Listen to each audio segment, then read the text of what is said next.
Hello, everyone, and welcome back to Speakin My Piece, hosted by Dekel and presented by Jazz Times.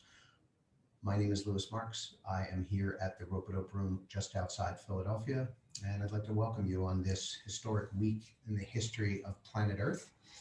If you're new to the show, guitarist Dekel patches in from Berlin, Germany, to some of the finest musicians in the world, wherever they may be, and we have had some amazing guests on the show. But today's show is rather personal for me. I've had the great pleasure of knowing our guest today for quite some time, and my life is the better for it. He is one of the most wonderful people I've ever met. Mr. Shaun Martin is a composer, an arranger, a producer, multi-instrumentalist. He's well known for his work with God's Property, Snarky Puppy. He's the music director with Kirk Franklin, and he's on so many other projects. He is a solo musician as well, and he has two records here at Rope-a-Dope. The debut, Seven Summers. Amazing record. If you're one of the millions who have enjoyed that on YouTube, thank you. And if you haven't, please tune in.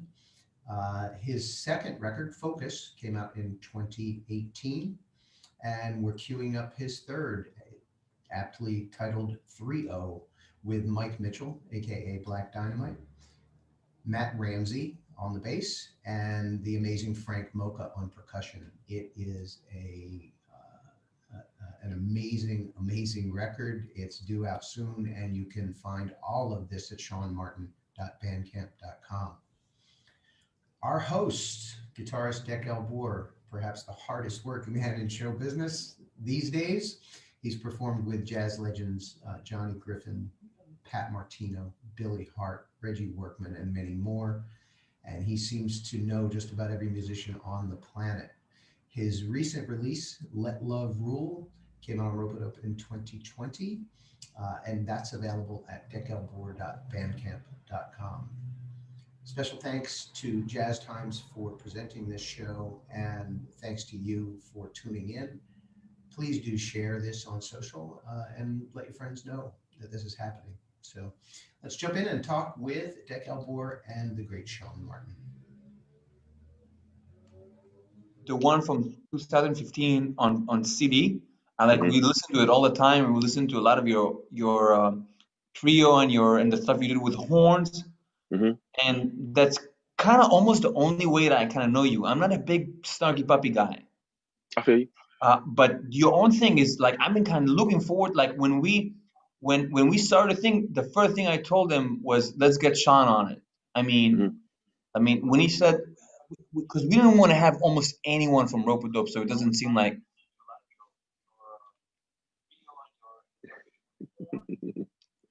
nepotism.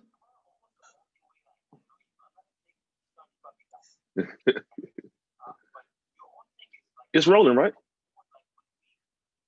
All right. This is gonna be a quick one. If you're new to this, Best Times has kind of let me have a thing because of this thing.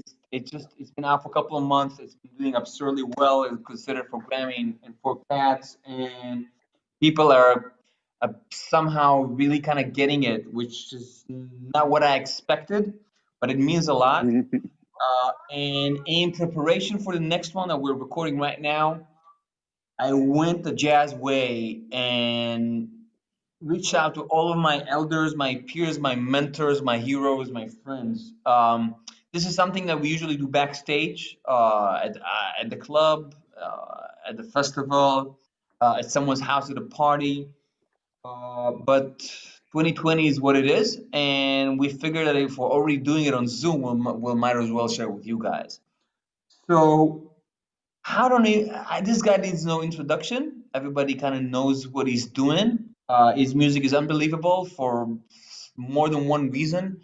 But I think his true greatness is very hard to pinpoint because many people in jazz, you kind of associate them with this kind of phrasing or that kind of phrasing or this kind of thing or that kind of thing. But this guy's greatness is so much deeper than this note or that note. His music to me speaks with the heart in the most direct way, which is very, very rare. And his music is, to me, is completely uplifting in a very rare way. And it's just everything that is about spirit and about optimism, about life, is what this guy's music is about. But it's mainly about soul. So, without further ado, the great Shaun Martin. Shaun, how you doing, man? Dekel, doing good, man. How you How you doing? guys doing back in Texas? Everybody's safe, everybody's well? Everybody's safe. Everybody's well. We're in that in between phase where it's cold in the daytime. Cold in the cold at night and hot in the daytime. So Ah, changing the seasons, but it's good. It's good. How all things out your right. way? You're in Well, you're it's in cold in Germany. the daytime and cold in the nighttime. But but it is what it is. It was actually even cold in the summer. So Oh I'm getting wow. we've only been here for 1 year, so I'm kind of getting used to it still. Okay. Um, Okay. so Shaun, I want to congratulate you. I opened a bottle of wine for you. You have a My new album man. coming out. All right, it's 5 o'clock somewhere, baby. Um, it's you have a new album coming out. It's called 3-0, and it's kind of unbelievable. And for many, many music reasons, it's coming out in 8 days, if I remember correctly. That's right. And there's a lot I want to know about it. But before Okay. we talk about it, I want to know because at a certain point your career kind of exploded, and everybody kind of knows about it from then on. I want to know about everything before then. So the first time that you heard music, I'm assuming you were 3 or something. I mean, what was the moment that this kind of went on for you? The light bulb kind of went on. Well, yeah, I did. I started, playing. I was around 4, around 4 years old. But I think for me, it kind of clicked that this could be a thing. Probably like around, I don't know, 12, 13, 14. Oh, and You what know, happened between 4 and 12, 13? I was just, playing. I was just, playing around here, and I started noticing, not really noticing, but it's just one of those things where it's like, I really enjoy doing this. Now, I didn't like to practice. I didn't like to practice. When you're 4, 5, 6, 7, 8, 9, you don't want to really practice. But over time, it became a thing. So, I just kind of, dug more into it. And then I got introduced to jazz, 'cause I was already Okay. playing in church. So you were playing at church from what? From like 6, from 5? What are we talking Yeah, about? yeah, I would play drums at church if I was a little Nice. boy. I Yeah, gotta man. ask you, there's something. Can you see me? I don't know why I disappeared for a minute. You went away, but I can hear you. You can hear me, but you cannot see me. Hmm. That's not a good thing. Let me try this. So I'm gonna keep on talking, but Okay. um, give me 1 second. But Go ahead. so you are you're playing at church and you're playing drums. And what was the next step? I mean, you playing. Uh, so when did this start? The piano thing come into play? Can you hear me? I can't hear you that well. When did the piano came into play? So the piano came into play at 4, 4 or 5 years old. That's when so the piano was always there, but at the church that I grew up in, they already had an organ player, and they basically already had a drummer, but he would let me play sometimes, just so I could kind of, like he let me play like the offering song, or he let me play like we had what's called testimony service.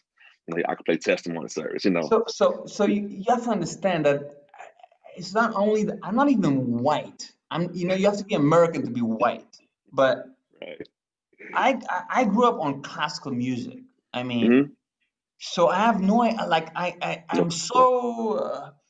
This is so fascinating to me. What is the experience like? You're playing. What is the music? Who's singing? How many people? Describe it to me.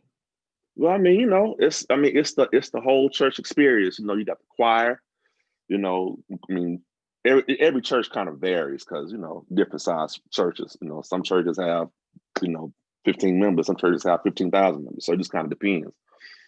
But there's all but back. See, here's the thing. See, back in the 80s and 90s, gospel music was like, for me, at an all-time high.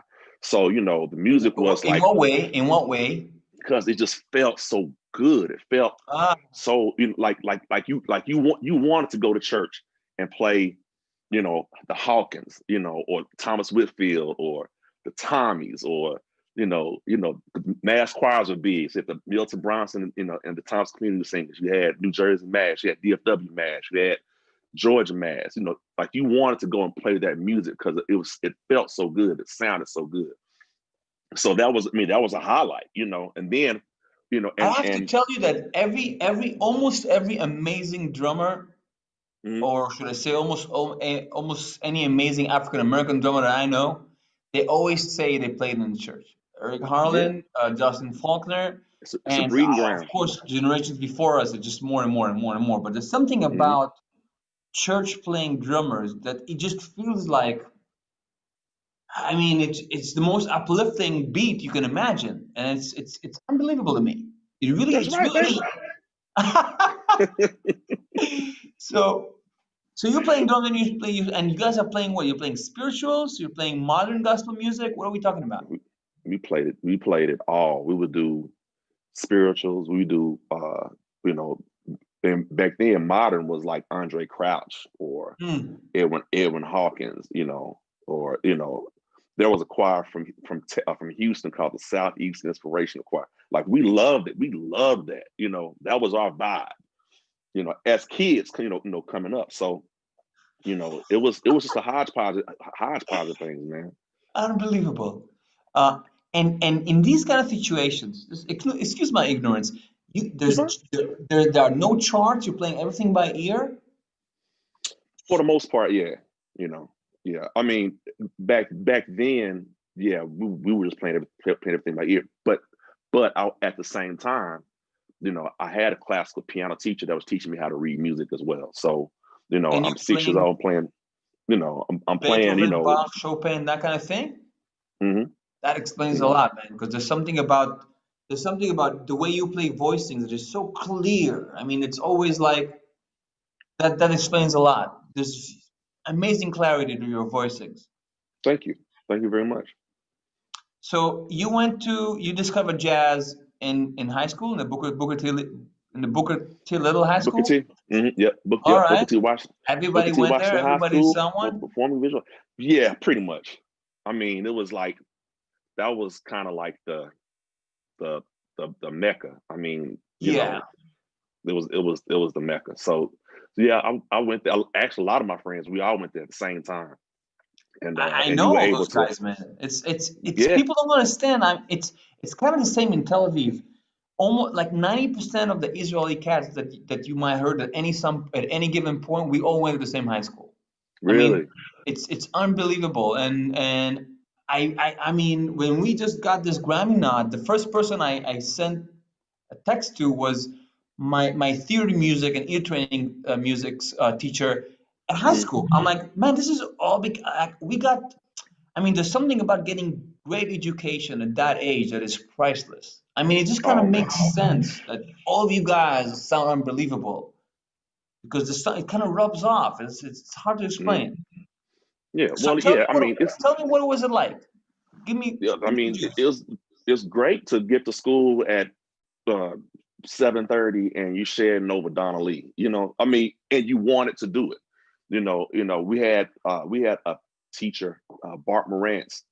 He was our jazz studies instructor at Arts Magnet, and we could go in his room at any time. He had like goo gobs of, back then we had VHS, right? He just had goo gobs like VHS tapes. You know, he cutting off. School didn't start till 9:15. We'd be in his room watching videos at 8 o'clock. And Watching. which videos? Who did you watch? Every, pick one, because he had a saying. He said the only school you're really going to go to is the school of Blue Note, and he had literally probably every Blue Note VHS there was to watch. Every live concert. I think he was bootlegging those things. I don't really know. He could have been. No I don't one really needs to know. No one needs to know. know. No one needs to know. No one. But we would go to school, watch that. And then flip side of that, we would put on shows like, we had a musical theater teacher named Nedra James. She would do, The Wiz or Dream Girls, or so Hmm. you had this going on over here, and then, I still had to study my classical. So it was like everything was just kind of like all day MIDI lab, where you learn how to sequence and you learn how to track. It was just an all day experience. And then you still had to go to like geometry.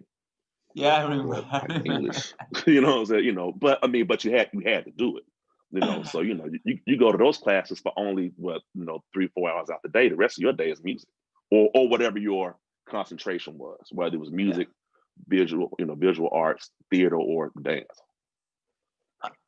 So you discovered jazz, and you're playing standards. You're learning the solos, and what was the next step?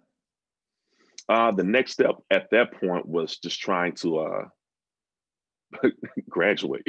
That I remember being a challenge for me too.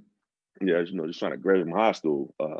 I also remember all of us being completely oblivious, and for my graduation was kind of a graduation by mercy, because all we did was really practice and hang and listen to music and do sessions and try to get gigs at 17 or 16. That it's really, it's kind of unbelievable to get the bug that at that age and have such a disconnect with mainstream culture. Everybody's busy doing God knows what, and we're listening to Lee Morgan. So right, exactly. It's kind of a miracle unto itself.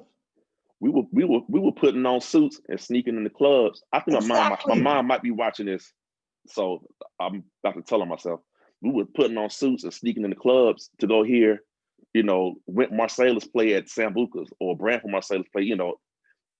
But that's what we like to do, and we just want to go hear the music, and that was a beautiful thing to us, even though we all lied to our parents that we would spend a night over somebody's house. Yeah. But that's the thing the kids do, kids do that kind of stuff. Were you writing your own music at that age, or you were just soaking as much as you can from other people? I was pretty much just soaking as much as I could. My piano teacher, her name was Carolyn Campbell. She would always try to get me to be more of a writer, but at the time it wasn't really my thing. And one of my friends, he excelled in it. He excelled in writing, especially like writing gospel. A guy named Victor Johnson. He excelled in writing. He's a composer par excellence. But me, not so much, But it wasn't until I started hanging around other people that write. And that's kind of where I got the writing bug from. So I gotta ask you something out of the blue. I'm just going on instinct here, and I could be wrong. How big in your life does the role of Stevie Wonder play?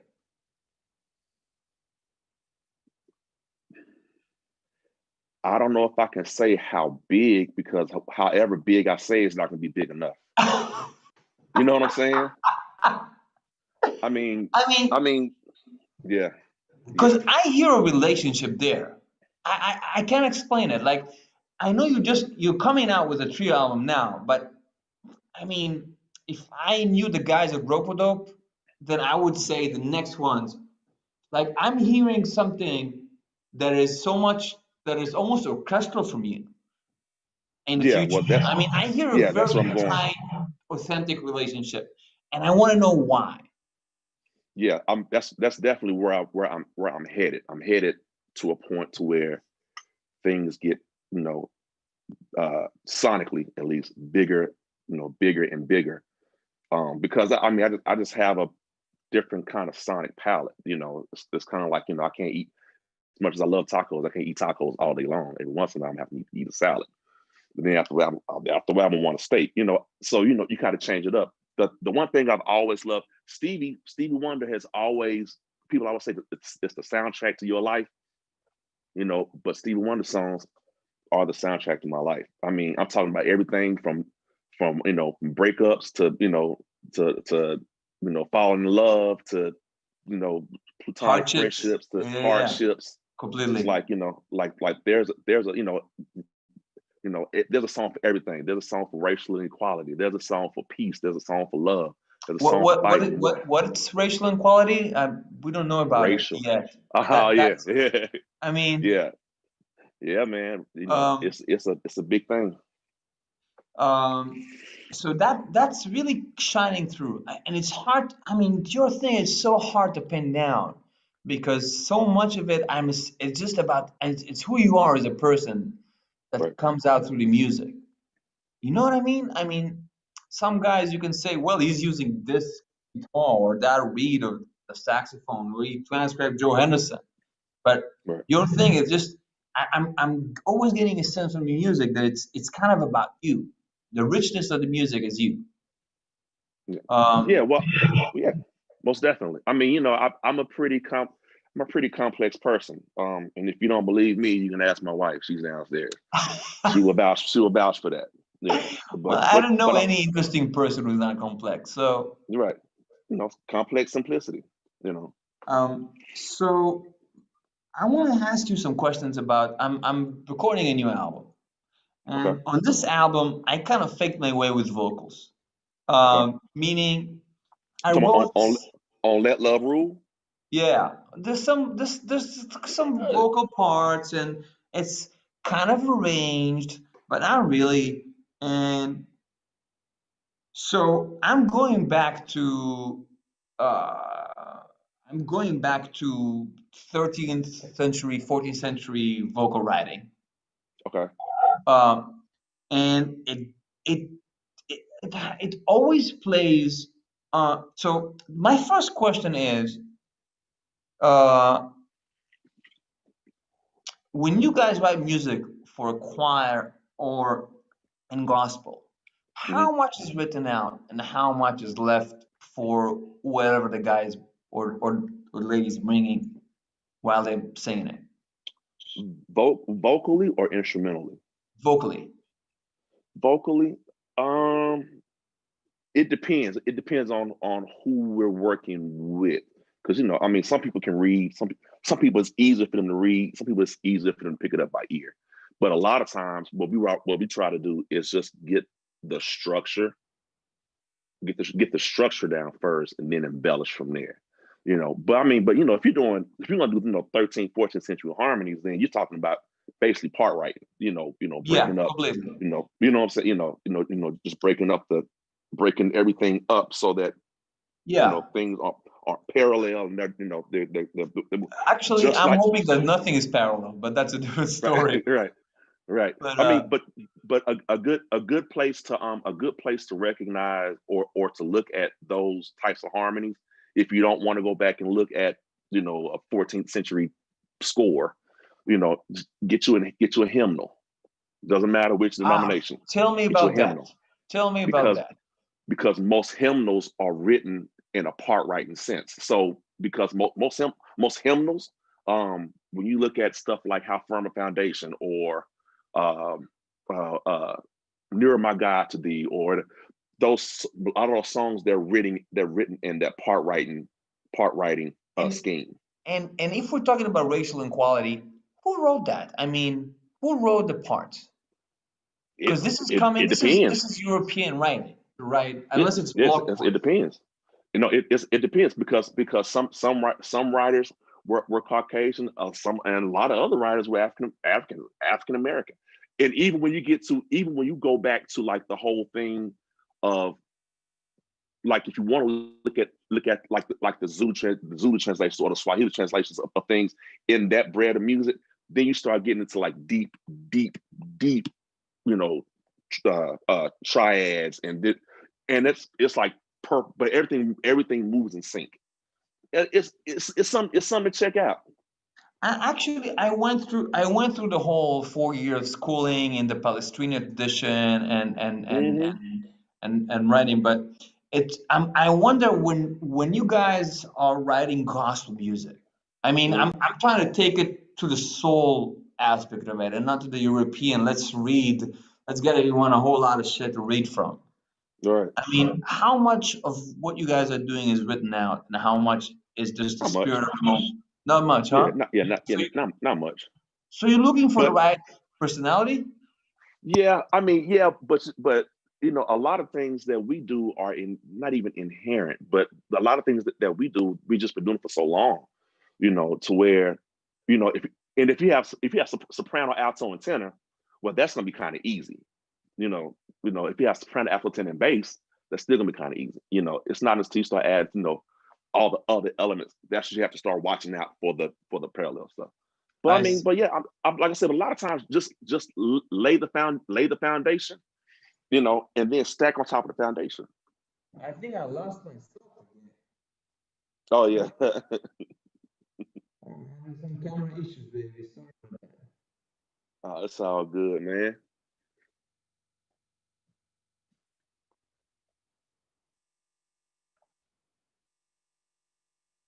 Is this happening now? All right. Yep.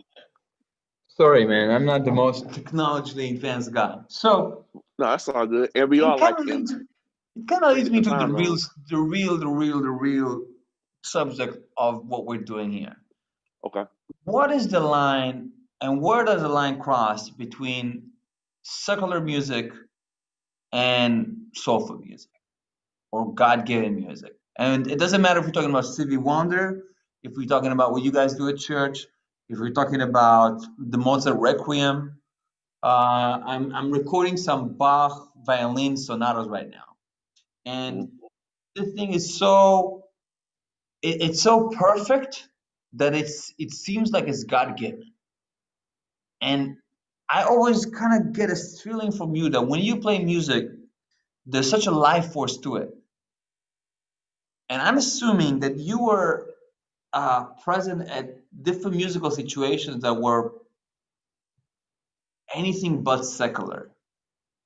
And I want to know what's that about for you. When you say, do you mean secular versus sacred, or you know what I'm saying? Like what is the line between secular and sacred, or is it more so like the heart of what you're playing or writing or singing? I'm thinking that some people I don't mean to go gibberish, but some people play and you get a feeling, it's like the Blues Brothers movie. They're on a mission from God. Right. That's what I really mean. I mean, I picked up some albums to talk about. I usually do. I picked out, for you especially, I picked out a Love Supreme. Mm-hmm. I mean, this guy is dedicating every line of an album to God.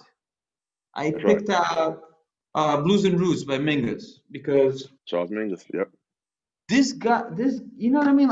And you have to understand that the people around me, regardless of skin color, everybody's kind of obsessed to be the next Slonimsky. Right.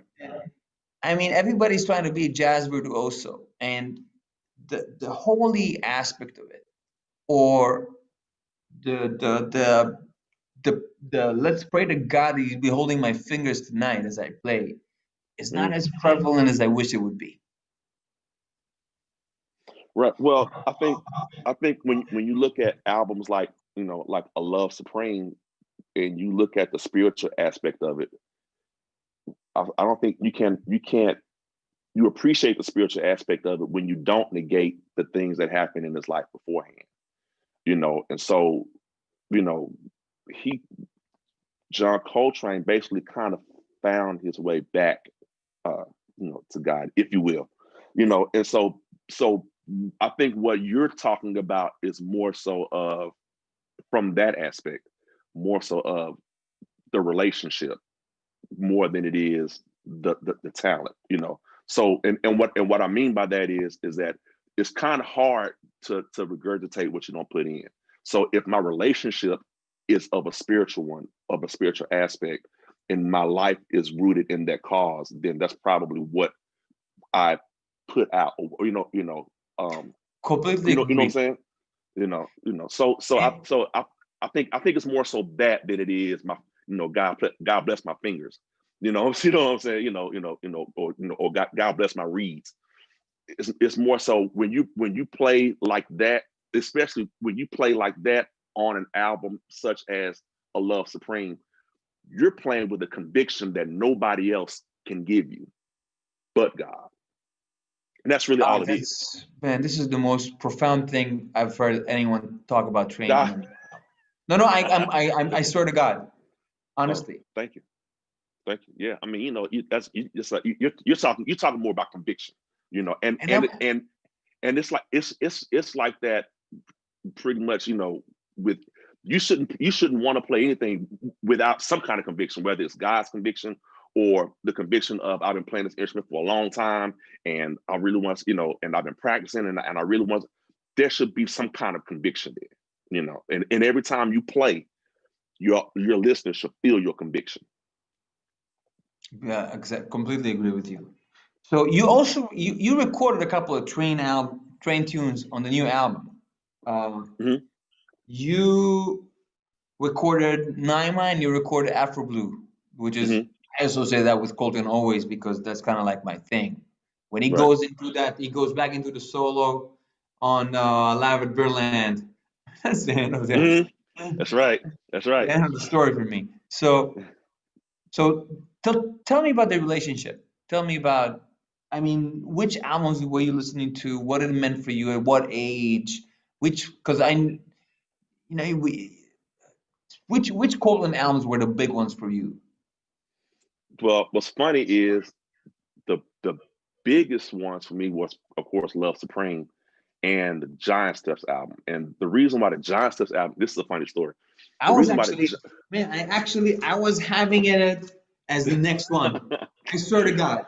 I, let me I'm gonna tell you why that album was so big for me. That album was really big for me because at um, the time that I kind of discovered, you know, jazz in that form. Okay, let's go back. So my dad used to always play on Sunday nights here in Dallas. There was a station called KKDA.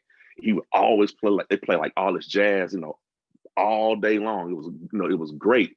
And so at first but I was young and I didn't really quite understand it a whole lot. You know, he would play records and I was young and I really didn't understand it a whole lot. And then what happened was technology changed. And that's the first CD. ah, Giant Steps was the first CD that I'd ever played. And so part of my mind was trying to wrap around the fact that this little bitty piece of plastic could play this music. yeah. And we listen to over and over again. And so that was that album. And my piano teacher, she also was basically tripping off the fact that this little piece of plastic played because she got a CD player maybe like a year before they really got popping, and she had all these CDs, and that was one of them. You know, I mean, it was just a thing of just listening to it, and I ended up listening to it over and over again. This is something I think the younger cats, I don't think they'll never have this again unless people are still listening to vinyl. I remember the first CD I got was Colton's Ballads, and Okay. then I got and I remember having 7 CDs or something like that, listening to them over, as you say, over and over again, reading a Mm-hmm. line of notes. I remember going to Tower Records, going through the bins, you know what I mean, trying to see. Oh, They will have a listening station. I mean, this is kind of thing that I know you know what I'm talking about. And they had the new releases, and I'm like, I wonder who this guy is. It's on Blue Note. Oh my God! And it kind of dictates a very authentic way of assimilating the information because there's so much repetition there. I remember going to mm-hmm. the library at my high school. I'm assuming you guys had as well, and they had like 300 CDs, which seems like enormous. And they would have this and that. It wasn't always, curated, with the finest ear, but it had a lot of stuff. Mm-hmm. And getting one and listening to it for 3 days, and you remember exchanging with your friend. You give them one of yours, gives you one of theirs, and you listen to it for a week, and then you talk about it. Yes, And I mean, I have a friend that probably still has half my CDs now, and he won't give them back. exactly. And there's something about that repetition. I remember listening to Love Supreme on school, on the bus to school. Mm-hmm. It's gonna go like this as they play Love Supreme, and and Mm-hmm. and there's just so much of that is kind of lost with this streaming revolution. I mean, let's just give you the kind of amount that you could never ever even assimilate and see how you do Right. it. Right. But, Yeah. Well, I mean, I think that is, for one, liner notes is definitely a lost art. You yeah. know, it's like now you don't know who's playing on what. So But what did you guys definitely, do on the album as far as liner notes? what we for this album? Yeah. How did you tackle Um, that? well, I mean, well, the one thing I did with this album, because it's only three of us, so I just put everybody's name on the front, so you'll basically know that it's Mike Mitchell and Matt Ramsey, on it. And then I have one song that I have my homeboy Frank playing percussion, which that song also features my son Harlan, who's screaming and saying "Mama" and "Dada." It's actually pretty cool. Um, but other than that, it's liner notes are just they just kind of there. But I do miss opening up, Yeah. a CD or album. I saw Lewis was opening up some of Christian Scott's vinyls, and I was like, oh, I bet that feels so good. Just like open it up and read, Are what's you going on. hip to vinyl at all, or it's not you didn't go into the rabbit hole yet? Not yet. Not yet. I think we're gonna press some vinyl for this one, but I'm gonna wait for a minute. I have to tell you that ever since we got into vinyl at our house, it created an experience of listening to music. It's Oh not just yeah. it's not in the background. It's not you go to the phone, you press this, you open the you not put it you don't put it in the CD. You Yeah. kind of have to sit and listen because you have to turn it every 2 or 3 tracks. That's right. And just there's something about the analog experience that is so strong. It kind of hits you in the It's gut pure. on a It's primal pure. level. Yeah, I mean, it's hard to explain, but it kind of hits me in the gut. I don't know. Yeah, I mean, for me, when it comes to vinyl, I mean, I do have quite a bit of vinyl. I have quite a bit of vinyl here, and quite a bit. I have vinyl still in stores from when I put it in there when I first got married. But I kind of limit because one thing about me, once I go down the rabbit hole, I'm not coming back. I'm not, especially when it comes to music. I'm not sorry, coming baby. You cannot back. buy any clothes this month. You're right. It's gonna be it's gonna be vinyl all day. But between myself and my dad, I have plenty of vinyl to listen to. So I think that I'm coming over then. So come I on. want to ask you another question. Okay. I want to ask you about Snarky Puppy. I mean, that tribe that is Snarky Puppy. How did it begin for you? What is it like? It basically began. I think I started playing the Snarky about what 2000 and I can't even remember. It was like a long time ago now. But Snarky Puppy taught me the grind. What does that mean? They taught me the grind. They taught me the whole thing of, well, the one thing about it is that Snarky Puppy, when we started out, you had to love what you do, because of the sacrifices that we all made. But it was so worth it, People say, insiders tell me that you guys would tour like crazy. A lot of guys in the band touring, no money, no nothing. Mm-hmm. Yeah. That's the ground we're talking about? Because I can Yeah. tell that from my peer group, no one is willing to make that sacrifice, honestly. And that's and I'm telling you, I mean, not being funny, that's the I'm not saying that's the only grind. I'm not saying that. And I'm not saying that, there are some parts of the grind that, because I'm not the band leader, I'm not even privy to those kind of Who's the band leader? sacrifices. I mean, Mike I Lee. kind of figured he's literally writing all the parts. He writes the majority of the parts on his songs. But he's not the only songwriter. You got Maj, you got Bill Lawrence, you got both Reynolds, and I mean, like everybody contributes, but the thing about it is that you're talking about highly educated, highly functioning musicians. You know what I'm saying? So I mean, so Man, just imagine. That is something Yeah. that I hope people say about me one day. He's a highly functioning musician. I mean, all right, man. It's like, For a so musician, he's highly functioning.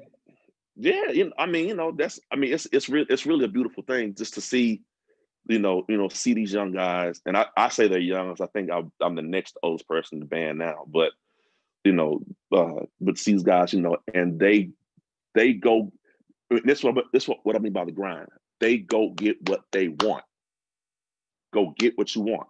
So it's kind of like, like nobody's sitting back saying, which is why everybody just as much as they love Snarky, and they love the conglomerate, they have their own records out too. Chris Bullock, Justin Stanton, Miles, everybody, they got their own stuff out too, because everybody's going for that grind. Holly, I'm telling you, man, I love it. I love those brothers. And it's one of those things where, like I say, it's a band where, in the beginning, for sure, you have to love what you do. Because it was quite a few times we'll pile up it'd be 15 of us in a 15-passenger van, drive 1,500 miles. It's like, but we loved it. We loved it. So, and how much of the music is written now, and how much of it is open for solos? Oh, it's all written. I mean, like I say, again, highly educated, high function.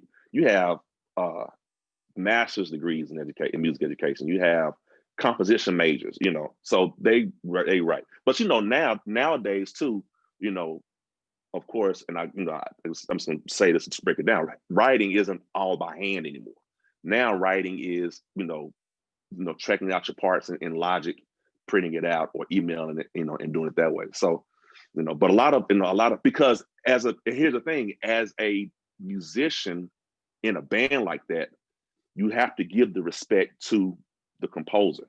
So, so you do try to play exactly what they want, because only they know what's going on in their head. And you're trying to interpret what's going on in their head, and they write it out. And they're writing out the thing that they've been living with in their head for probably a very, very long time. Beautiful. That's beautiful. So I want to ask you about some more records that I think strike a chord with you. If let's put Winton aside for a second, but I picked out this one. It just came out, actually. It just came out. It's the newly remastered thing. It sounds amazing. And I brought it up because this was, from my knowledge, one of the first, if not the first, album to mix completely different universes into one kind of new genre. I mean, this is jazz guys and Brazilian guys weren't really playing before. And I kind of associate what you do with the genius of bringing different kind of musical languages and musical cultures together. Mm-hmm. And I want to know how much of that is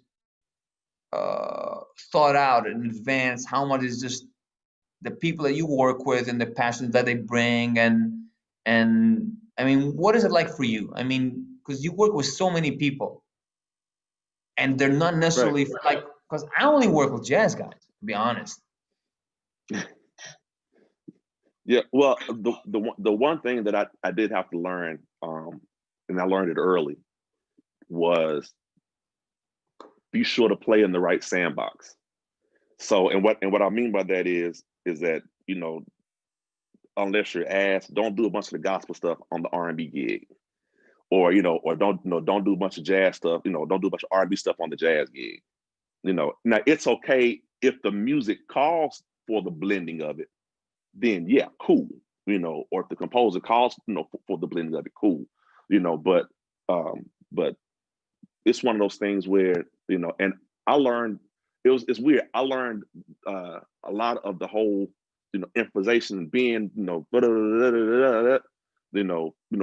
from jazz, but I actually learned discipline from playing R&B. What do you mean by discipline? Give me like knowing, playing the part, knowing exactly where the part goes. Doing this. I played with, and when I was a senior in college. You were a singer in college? I was a senior in college. I graduated from that I heard you were a University of North singer. Texas. Oh no I heard when you were a singer. That's what I meant. Senior. No. All I'm right. not a singer. No. I'm playing too loud. When I was a senior in college, I actually had the chance to work with a young lady named Erica Badu, and me having a jazz and gospel background, had me, kind of like all over the place. And so it was this one time we were working on a song called Orange Moon. Orange Moon, for the most part, has 2 chords, and that was the first time that I had to learn how to just play the part, But as a 20-year-old, you all over the place, and I'm trying to school, I'm trying to, but I did, it's like, that was the first time it was like it's Eric would be like it's okay, you just but that also taught me that it gives her the freedom to be able to create and maneuver. So, like I say, learn which sandbox you're gonna play in, I'm going to ask you about another one. This is Oscar Peterson, Louis Armstrong. I kind of love this album, both for the song choices and also, I'm a huge Oscar Peterson guy. Oh, me too. I'm a huge Louis Armstrong guy. Mhm. And I'm not sure that I would immediately bring these guys together. But the reason I'm bringing this up is you work with a lot of unbelievable vocalists. I mean, vocalists that have a lot of personality. Mhm. When I think about Satchel, I think about personality. Right. And what is it like? What kind of tips can you give me for comping for these kind of people? Because I did a lot of stuff with different kind of rock stars, and I took the jazz route, and it didn't work out. It didn't work. Right. Yeah, and that's what I was saying. That's one of the things I learned, by doing Orange Moon, or or even playing with like I said, people like I did a few weeks run with this artist called The Weeknd, and that's like a whole nother thing of R&B. That's like a whole nother thing. But he's for like the most part, like a god now. I mean, it's unbelievable what's happening with him. But it's a matter of playing a foundation so that the singer can have room to maneuver. And a lot of times as jazz musicians, if they sing, this sharp 9, you're gonna want to try to play the sharp 9, Of course. or you want to try to do this or that. And it's like a lot of times, like, again, which sandbox are you playing in? So it's more so that's the whole discipline thing, and for jazz musicians, it's developed. It really is developed. So I want to ask you about the album that's coming out. What do you guys like? Where can we hear it? I mean, you guys there's a couple of shows with the trio that's online, but I'm hoping that you guys are going to tour more as a trio, and I'm hoping you guys are going to do some, I don't know, stream concerts for the time being. I mean, I want to know more about this trio. Like, what's next for you guys? Yeah, I'm hoping to tour whenever everything opens back up, probably under the new normal circumstances. But basically, the album comes out on November the 13th, and I'll probably do like a stream or something at the top of the year. Just a stream concert, and we'll be also consequently releasing videos of the recording session. I did 4 or 5 videos. Beautiful. So you'll be able to, you'll be able to see those, those will be on. What did you guys record? I mean, you guys are not all in the same city. We were for about 2 weeks. So this is the trio. Mike Mitchell came. Well, actually, Matt lives here, so basically lives here, and Mike lives in LA, but he came home, for a while to do that. And so, but like I say, hopefully we'll be able to, tour. But we recorded it at a studio here in Arlington called Uncle Jason's Kitchen, and so it's we there. My friend Mike Havens, he engineered it. It's Kirk Franklin's studio. the gospel singer that I work with. Yeah. So I went and I took over his studio for a few days, and I brought all of my keyboards. I didn't really want to play. I played piano on one song, but this album I wanted it to be a little different sonically. So there's a lot of keyboard action, But Man, I can't wait. I can't wait to hear it. Yeah, keyboard, Fender Rhodes, my trusty Chronos here. Like I kind of wanted to change the sonic palette because the Focus album was just piano, bass, and drums. Yeah. And it's cool. I love it. But this record I kind of want to try the electronic element of a trio by adding more keyboards. So that's kind of where this album is. And so yeah, I can't wait for the world to hear it. I mean, The world can't wait. The world can wait album. Just as well. And so what's next musically? What are you working on next? Cool. Should I say this? Okay, so the next album that I will start working on is called People. And that's all I'll say about that. But it has 1, 2, 3, 4, 5, 6, 7, 8, 9, 10, 11 songs on it. All right. And I plan on doing it. This is new for Lewis. And I plan on doing the EP with 5 songs on it. That's right. Every time I have this my whiteboard in here. I have a couple of whiteboards in my music room where I write out all my ideas and all this kind of stuff. And every time I look up, there's a quote that my old pastor say all the time: "That you can't walk by faith and live in the comfort zone." And this is stuck like at the top. You can't walk by faith and live in the comfort zone. So I've been trying to get a whiteboard for my studio for a year now. I'm just so slow. I'm so slow with shit. Yeah, it's like that sometimes. Well, I see the guitar and I'm kind of running to the guitar. So, man, I can't thank you enough for doing this. I learned so much. I kind of wish that life will kind of bring us together in a physical way so I can learn some more and get the education that I need. Man, I have so much respect for what you do. I can't begin to tell you. So thanks for coming on the show. I can't wait for people to get this album. It's amazing. And yeah, you guys stay safe. Whoever is watching, you have a week to share the episode to your channels, and one of you guys will get a signed copy of the Shaun Martin Trio album. Next week we have the one and only Larry Grenadier talking about his work with Pat Metheny, Brad Meldau, Joe Henderson, more and more, and his ECM album, The Gleaners, which is an amazing album. So we hope to have you with us. Stay safe, and we hope to see you all soon. Dekel.